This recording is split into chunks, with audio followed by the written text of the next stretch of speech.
ঘটনা শুরু হয় ৫ বছর আগে, যখন আমার মামার মৃত্যু হয় হঠাৎ করে। তিনি ছিলেন একজন খ্যাতনামা কবিরাজ, নাম মকবুল হোসেন। সবার কাছে পরিচিত মকবুল কবিরাজ নামে। নামের মধ্যেই একরকম ভরসা ছিল গ্রামের মানুষদের। তিনি ছিলেন গম্ভীর, নীরব চরিত্রের মানুষ। বেশি কথা বলতেন না, তবে রোগী আসলে তার চিকিৎসার চমৎকার ফল মিলত। আমরা গ্রামের বাড়িতে তার জানাজা করতে যাই। লোকজন কাঁদছে, কিছুটা ভয়ও আছে যেন। তার মৃত্যুর পর থেকেই তার ঘরের চারপাশে একটা অদ্ভুত নিস্তব্ধতা নেমে এসেছে। কিন্তু যা ঘটল তার কবর দেওয়ার পর, তারপর শুরু হয় আসল ঘটনা। মামার ঘরটা দক্ষিণ পাশে, প্রায় পুরনো, মাটির দেওয়াল, টিনের চালা। কিন্তু ঘরের ভেতরটা সবসময় বন্ধ রাখা হতো। জীবিত থাকা অবস্থায় কাউকে ভেতরে ঢুকতে দিতেন না। মা বলতেন, মকবুল ভাইয়ের ঘরে অনেক তাবিজ কবজ থাকে, সেখানে নাকি কিছু তন্ত্র আছে, যেটা সাধারণ মানুষের জন্য বিপজ্জনক। আমরা তো সেসব শুনে তেমন পাত্তা দেইনি। কিন্তু তার মৃত্যুর পর আমাদের এক আত্মীয় মামারাই, দুঃসম্পর্কের ভাগ্নে আলী হোসেন, হঠাৎ করে কৌতূহলে ঢুকে পড়ে সেই ঘরে, এবং তার চিৎকারে পুরো বাড়ি গম গম করে ওঠে। আমি ছুটে যাই, দেখি সে মেঝেতে লুটিয়ে পড়েছে, মুখ দিয়ে ফেনা উঠছে, চোখ স্থির, অথচ রক্তচক্ষু। আমি নিজে তার মাথা ধরে বাঁচানোর চেষ্টা করি, কিন্তু তার কণ্ঠে একটা বিকট আওয়াজ, মানুষের নয়, পশুরও না, যেন কেউ ভেতর থেকে গর্জন করছে। সেদিনের পরে সে পাগল হয়ে যায়। আমি নিজে তখনও বুঝিনি আমার জীবনে কি আসছে। কিন্তু ঘটনা থেমে রইল না। পরদিন রাতে মামার ঘরের দিক থেকে একটা করুণ নারীর কণ্ঠ ভেসে আসে, কিন্তু আমরা জানি ঘরটা তালাবদ্ধ। আমি গিয়ে দরজার কাছে কান পাতি, স্পষ্ট শুনি শিশুর মতো কান্না। আমি আর থাকতে পারি না, ভয়ে দৌড়ে যাই দাদির ঘরে। দাদি তখন বিছানায় বসেছিলেন, চোখের দৃষ্টিতে এক ভয়ঙ্কর বিষণ্ণতা। তিনি হঠাৎ বললেন, তুই ঘরের দরজায় গেছিস? আমি চুপ করে থাকি। তিনি শুধু বললেন, মকবুল মানুষ ছিল ঠিকই, কিন্তু সে এক ভুল করেছিল রাশেদ। সে এক জিনকে সন্তানের মতো লালন করেছিল। ভুল ছিল ওর। আমি স্তব্ধ। পরদিন আমরা কয়েকজন সাহস করে সেই ঘরের তালা ভাঙি। ভেতরে গিয়ে যা দেখি তা স্বাভাবিক নয়। ঘরের এক কোণে একটা পিতলের সিন্দুক, তার পাশে হাড়গোড়, দেয়ালে ঝুলছে শিকল, আর তার নিচে ছড়ানো ছিটানো রক্তমাখা কাপড়। আর ঘরের এক কোনায় ছিল একটা ছোট চৌকি, তাতে পড়েছিল শিশুর কাপড়, যা ভেজা রক্তে। ঘরের মধ্যে যেন একটি দুর্গন্ধ ছড়িয়ে পড়ছে, শুকনো রক্ত, পুরনো তেল আর ধোঁয়ার গন্ধ। আমরা পালিয়ে আসি। এরপর গ্রামে এক বৃদ্ধ কবিরাজকে ডাকা হয়। তার নাম মতিউর রহমান, বয়স প্রায় ৮০। তিনি ঘরে ঢুকে মিনিট ১০ ছিলেন। বেরিয়ে এসে এক দৃষ্টিতে আমাদের দিকে তাকিয়ে বললেন, মকবুলের ঘরে মানুষ থাকতো না রাশেদ। সে এক ইফরিজিনের ছেলেকে মানুষ হিসেবে বড় করেছিল, কিন্তু এই ছেলেটা এখন বন্দি নয়। সে খুঁজছে বাবার মৃত্যুর প্রতিশোধ।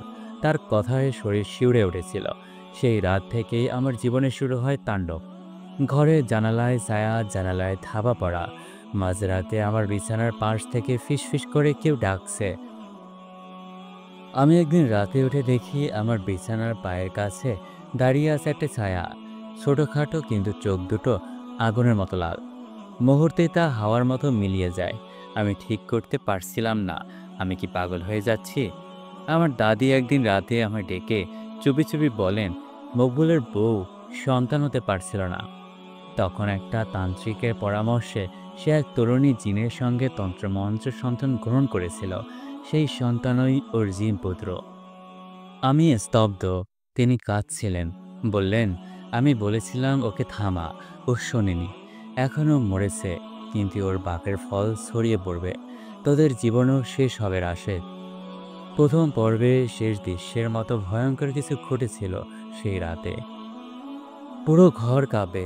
আমি দেখি মামার ঘরের ভেতর থেকে ধোঁয়ার মতো এক অন্ধকার উকি দিচ্ছে, যেন একটা জ্বলন্ত চোখওয়ালা অদৃশ্য প্রাণী ধীরে ধীরে বেরিয়ে আসছে। আর তখনই আমার চোখের সামনে শূন্য ভেসে ওঠে একটা রক্তমাখা শিশু মুখ। আমি তখনও ঘুমোতে পারি না। আগে রাতে সেই ঘটনা, মামার ঘরের দরজার নিচ দিয়ে ধোঁয়ার মতো কিছু বেরিয়ে আসা, সেই রক্তমাখা শিশু মুখ, সবকিছু আমার মনের মধ্যে এমনভাবে গেঁথে আছে যেন আমি কোনো স্বপ্নে আটকে আছি। সকালের আলো এলেও ভয়ের কালো পর্দা যেন উঠছিল না। আমি ঘুম মেরে বসেছিলাম বাড়ির বারান্দায়, এক কাপ লাল চায়ের ধোয়া মুখ নিয়ে। দাদি চুপচাপ আমার পাশে এসে বসে বলল, রাশেদ, তুই যা দেখেছিস ওসব ভুলে যা, আর বেশি কৌতূহল করিস না। মানুষের ঘরের ভেতরে যা থাকে সবসময় তা মানুষের জন্য নয়। আমি কোনো উত্তর দিলাম না, কিন্তু ভেতরে ভেতরে জানতাম এই ব্যাপারটা আমি ছাড়তে পারবো না। বিকেলে মামার ঘরের দিকে গিয়ে দেখি দরজায় তালা নেই। আমরা তো তালা লাগিয়ে গিয়েছিলাম আগের দিন। আমি শিউরে উঠি, দরজা ধীরে ধীরে খুলি। ঘরের ভেতরে আলো পড়ে না, তবে একটা ঠান্ডা বাতাস আমার গায়ে লাগে, যেটা স্বাভাবিক বাতাস নয়, যেন কেউ নিঃশ্বাস ফেলছে আমার ঘাড়ের উপর। ঘরের কোনায় পড়ে থাকা সেই পিতলের সিন্দুকটা নেই। আর ঘরের মেঝেতে আমি দেখতে পাই ছোট ছোট পায়ের ছাপ, যেন কোনো শিশু একা একা কাদা মাটিতে হেঁটে বেড়াচ্ছে। তবে সমস্যা হচ্ছে সেই ছাপ ঘরের দেয়াল পর্যন্ত গিয়ে শেষ হয়েছে। এরপর উপরের দিকে শিশুটা কি দেয়ালের উপরে উঠেছে? রাতে ঘুমাতে যাওয়ার আগেই ফোনে আমার বন্ধু জাহিদকে সব জানাই। ও বলল, তুই একা থাকিস না, আমি রাতে আসছি তোর বাড়ি। জাহিদ আসার কথা থাকলেও রাত 11টা পর্যন্ত ওর দেখা নেই। আমি বারবার ফোন দেই, কিন্তু ফোন ব্যস্ত দেখায়। এদিকে রাত 12টা বাজতেই চারপাশ কেমন যেন নিস্তব্ধ হয়ে যায়। কুকুরের ঘেউ ঘেউ থেমে যায়, এমনকি ঝিঝি পোকারও আওয়াজ বন্ধ হয়ে যায়। আমি বিছানায় শুয়ে আছি, ঘরের জানালা আধা খোলা।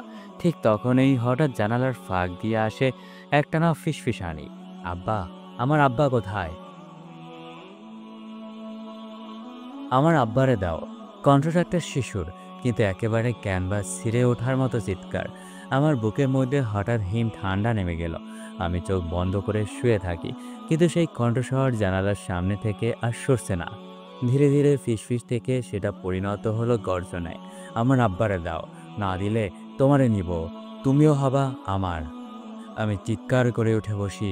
দরজার কাছে দেখি একটা ছায়া, ছোট টিকটিকির মতো গা, চোখ লাল, নখ লম্বা, আর মুখটা শিশুর, কিন্তু পচা গলার মতো ফেটে যাচ্ছে।